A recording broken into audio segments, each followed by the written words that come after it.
Come on, guys, today, using this ciabatta, let's talk about no sugar, no oil bread. How to develop gluten in such high hydration bread. All recipes with hydration over 70% or those with reserved water can all follow Xiao Fa's tutorial. When it comes to kneading alone, Xiao Fa will explain in great detail. Today's video is quite long, remember to like and subscribe first. For sourdough bread, first consider the preferment.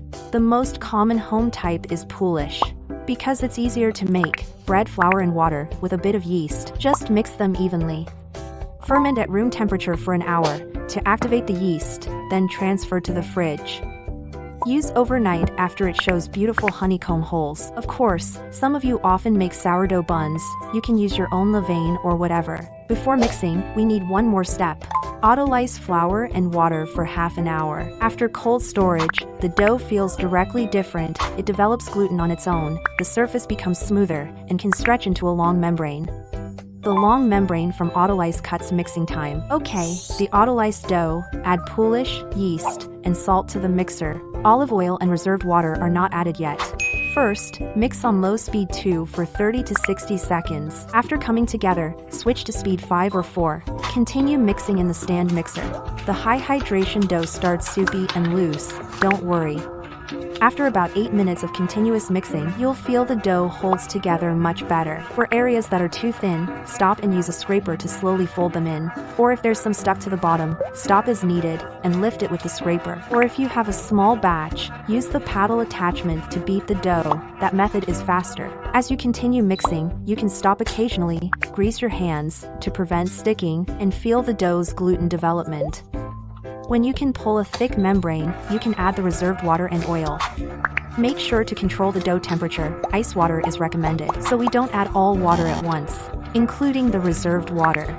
Add it gradually in small amounts, pour it in little by little. Let the dough absorb before adding more, until it can't take any more water.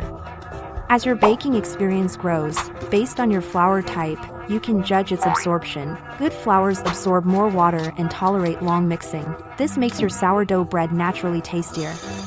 I've sped up here to show you the state after adding reserved water.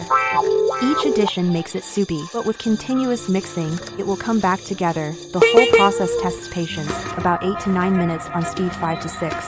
When it's almost ready, you'll hear slapping sounds against the bowl. Finally, wet or oil your hands and pick it up to check. This dough is very elastic, not easy to tear. Although soft, it can still stretch into a membrane, thin and translucent, slightly moist, with smooth edges when torn. No large jagged edges, then the dough is ready. With such high hydration, it will slump like a waterfall. This dough is at 90% hydration. The final folds require strong stretching to shape.